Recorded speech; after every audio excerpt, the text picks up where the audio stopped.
Ms. Linda Watson. Thank you. Good morning, ma'am. Good morning. If you could please state your name for the record. Linda Watson. Thank you. You may go ahead and proceed with your statement, ma'am. Thank you. Thank you, Your Honor, for allowing me to speak today on behalf of my family. And thank you to the prosecution and the advocates and the Resiliency Center and the community of supporters.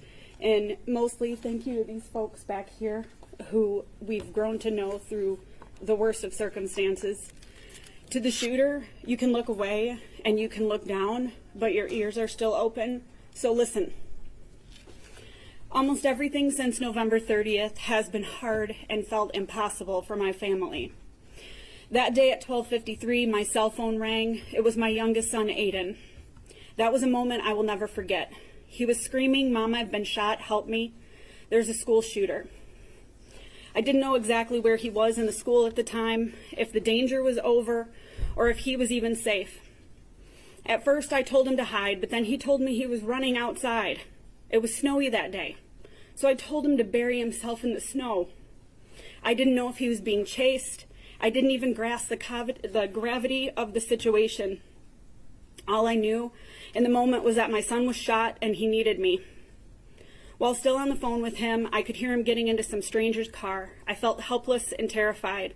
I didn't know if my son just went from one dangerous situation to another. I didn't know how badly he was hurt, where he was shot. I was trying to figure out where he was going, and I couldn't find the business on Google that the man was driving him to. Everything seemed to be going in slow motion. I made it to the intersection by the high school, and even though I couldn't see the school, everything was quiet. No police, no ambulance, no sirens, nothing. I must have gotten there so quickly, despite it feeling like forever. I just sat there trying to figure out where Aiden was. He wasn't on the phone anymore. I called my husband screaming that Aiden had been shot, and then I hung up the phone. I didn't even tell him Aiden was okay because I didn't know Aiden was okay. I called my other two kids. My oldest was driving home. He was safe. My daughter was a senior at Oxford that year. I couldn't remember if she was in school that day or if she was off-site on another class. She was safe. Even though it was only minutes, it felt like a lifetime before I found Aiden. When I got to the building, he was sitting in a chair with his leg up. I remember sobbing while holding him. That was hard and felt impossible, but I found him. There was a lot of blood. It covered his shoe and his pants. He was being so strong, and I didn't know that he was in shock. EMTs were suddenly there, though. I think they arrived after I did, but I can't remember. I could hear calls coming in on the EMT's radio, increasing in frequency and intensity more and more. They wrapped his leg and directed me to take him to the hospital in Pontiac, telling me that they had to leave because there was a great need at the high school. I still didn't know the extent of what was happening at the high school. All I knew is that they were leaving and my son had been shot. That was hard and felt impossible. But together with the people at the business, we put Aiden on an office chair that had wheels, and we rolled him to the car. By the time we got to Lapeer Road, the quiet was gone. Every first responder from what seemed like everywhere was driving towards us. There were so many sirens, so many lights, so many first responders that traffic we were driving with kept stopping and pulling over. We kept having to stop. I can't remember when I started to scream, but at some point I was screaming and driving around traffic on the shoulder, zigzagging in and out of traffic. I didn't know if we would get pulled over, and I think I almost hoped we would so they would get him to the hospital faster. I kept thinking I wasn't going to make it, and at one point I couldn't see through the tears. That's when Aiden started to comfort me. That's my boy, my sweet, sincere, loving boy who always looks out for his family. He had been shot, was bleeding through the wrap onto the dashboard, trying to hold his leg up, and he was just trying to make sure I was okay. I wish I could say that was the last time I lost it like that, but it wasn't. I wish I could say that my boy stayed the same sweet child that he was that day. But shock wears off and trauma sets in and people change. Seeing that happen to your child is hard, and it's impossible to work through, but we keep trying. We made it to the hospital. Doctors came from everywhere and swarmed him. They brought an x-ray machine to him. He was repeatedly questioned, had a police officer stationed at his bed. There were two other kids right by Aiden from Oxford. One boy sitting in his bed alone, holding his face, bleeding. Then his mom arrived. I didn't know her, but I know her now. I would learn all of their names, those that died and those that were injured. I would meet their parents in court, and in other ways. We would go through this hell together, yet still feel so alone. We would cry together, advocate together, try sometimes in vain to make anything better that we could. This is hard and feels impossible, but we don't give up. While we were in the hospital, we were getting texts and calls. We learned really what happened. Hannah, Madison, and Tate didn't make it that day. The following day, Justin lost his life in the same hospital we took Aiden to. It was hard to learn about and felt impossible to comprehend, but it was the beginning of our new reality. And though I knew what had happened then, I wasn't prepared for how things would be and how hard they would be and how everything would change for us. That night, no one slept but Aiden. We were on alert to watch for compartment syndrome and learning how to tend to his wounds and changing his bandages. I cried all night. Aiden slept with pain medication, and the next morning I was so grateful when he woke up. I put my head on his chest just to hear his heartbeat, grateful he was alive because some parents didn't have that the next morning. He bled through the bandages and the wrap onto the pillow that was propping up his leg that first night. It wouldn't be the last time something like that happened either. It became common to have his clothes, pillows, blankets, and sheets stained. 47 days after my son was shot, both wounds finally scabbed over, though we did have some breakthrough bleeding. Before the bleeding stopped, however, black discharge from the burn of the bullet, blood from his wound, and yellow pus and fluid would ooze from his wounds. We were instructed to do something called a wet to dry bandage, changing it 3 times a day. Every time we changed it, when we pulled it off, no matter how slowly we did it, the method we tried, the type of sterile pads we used, it removed his skin, made him bleed, and caused him pain over and over again. I used to have to cut sterile pads in half because we didn't have enough due to all the bleeding and the drainage. I remember having to wash out ACE bandages and hang them in my shower to dry. He became dependent on the wrap that covered those bandages. He wouldn't give it up for months. He insisted he needed it to protect it. We didn't argue. We just kept washing them. I didn't have what I needed to help him at first. That was hard and felt impossible. But people from the community came to our home and they brought us supplies to help our son. He needed help getting to the toilet and bathing. He couldn't walk and he couldn't get the wound or the bandage wet. It was like a return to infancy. But now washing my son in a medical chair instead of a baby bath. I also had to give his foot and leg sponge baths. His skin started to flake, callous, change colors between the wounds. Even though it caused him so much pain, we had to properly clean the space between the wounds to prevent infection. That seemed to be really painful for him, and he developed a large indentation across his leg as he healed where the bullet had destroyed part of his leg, taken muscle, damaging nerves, and removing tissue. He required personal care services around the clock because he couldn't walk, toilet, and had to be brought food to eat while lying down. I remember worrying about not being able to go back to work, about insurance, and paying our bills. I would hide and cry on the bathroom floor so he wouldn't see. Being so upset I couldn't stop throwing up because I didn't know if we were going to be okay financially, if I couldn't go back to work because I carried the benefits for our family. But it didn't matter because I wasn't going to leave him. My husband was off work too, and we just didn't know how to be anymore. We couldn't function. We only knew we had to be there for him and for our family. That was hard and it felt impossible, but we took care of each other because that's what family does. That's what good parents do. I remember how our family was before this, though. Everything we had to do since this, how it weighed on us, how it changed us. I wouldn't describe myself as a helicopter parent before, but definitely an involved parent. Now I'm always afraid of losing Aiden and my other kids. I'm overprotective, worried, and I can't let go. I'm definitely a helicopter parent now. When Aiden was ready to start being around other people, one of his siblings would go with him. My other son could blend better at an all-kids support group than adults. Aiden tried to go once, but he couldn't go back. It was too hard.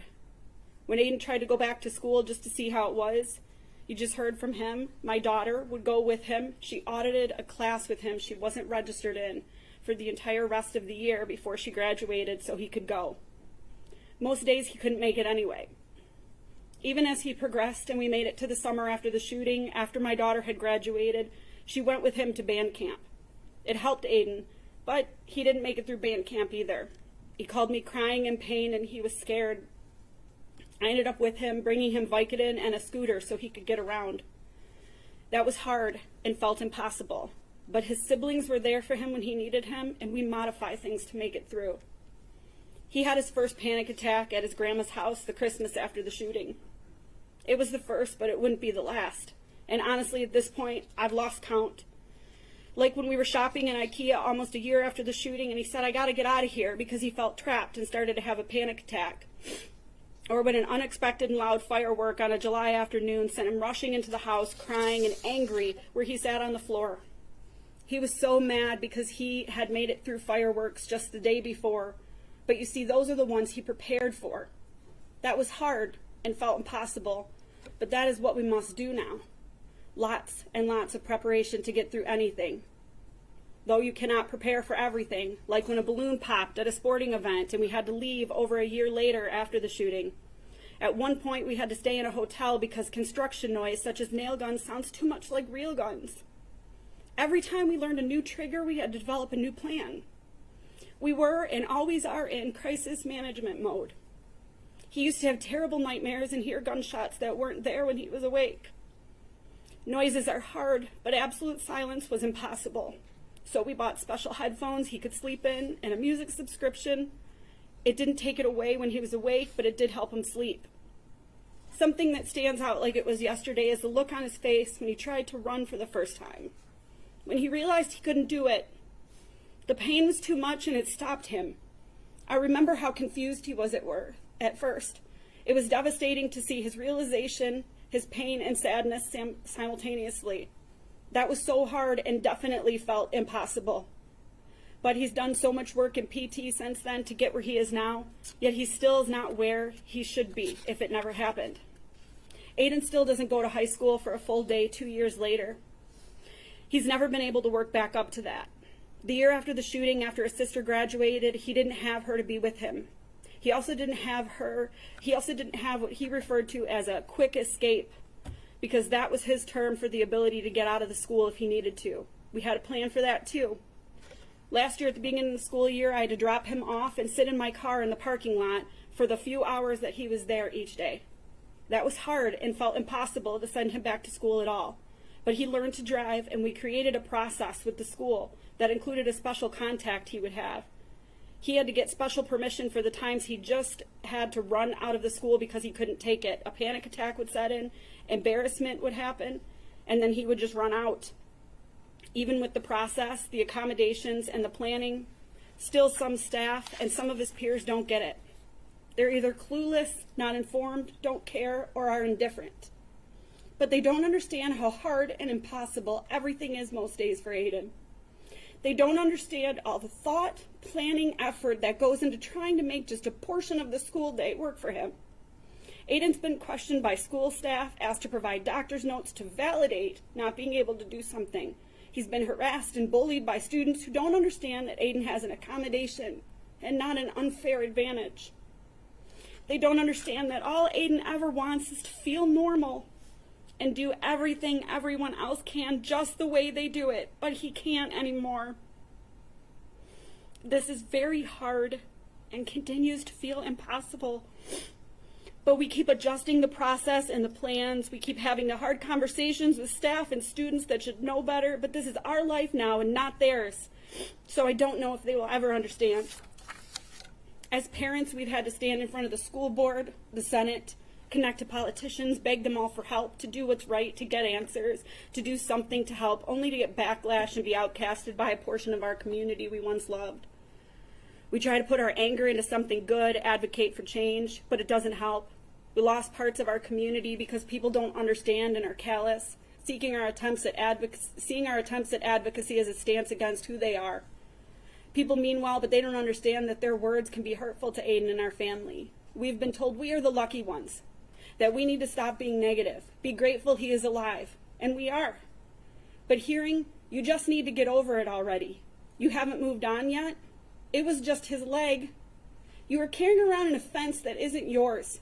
And even, maybe this isn't the place for you anymore, by the former superintendent. Just starts to weigh on you after a certain amount of time.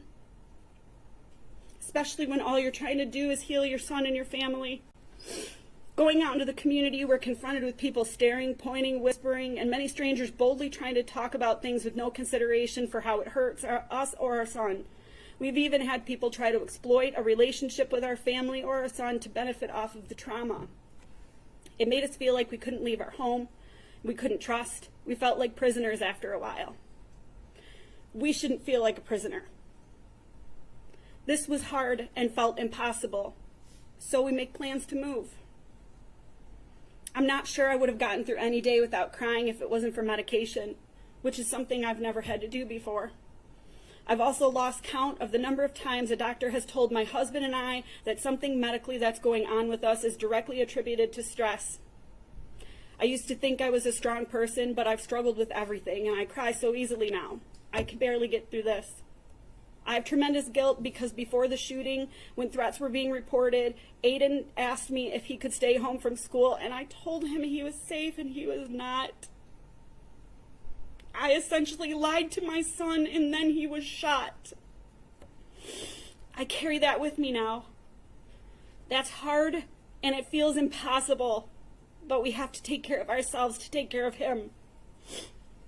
Physically, Aiden still has trouble with mobility, walking, running. He tries to always push through the pain so he could do everything that he's ever wanted to do.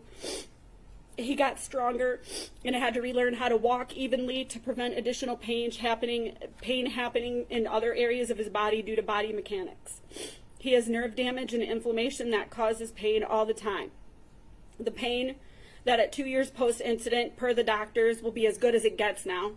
We hope they are wrong. He takes prescription pain medication on a regular basis. He wears compression when he knows he'll be on his feet for a long time. Different recommendations for treatment have been more hurtful than helpful, like gabapentin and a TENS machine that sent him screaming, crying to the ground. When he knows he cannot do things, he just has to miss school or activities, and when he tries to do things and figures out he cannot, he just sits or kneels, often facing ridicule from a lack of understanding.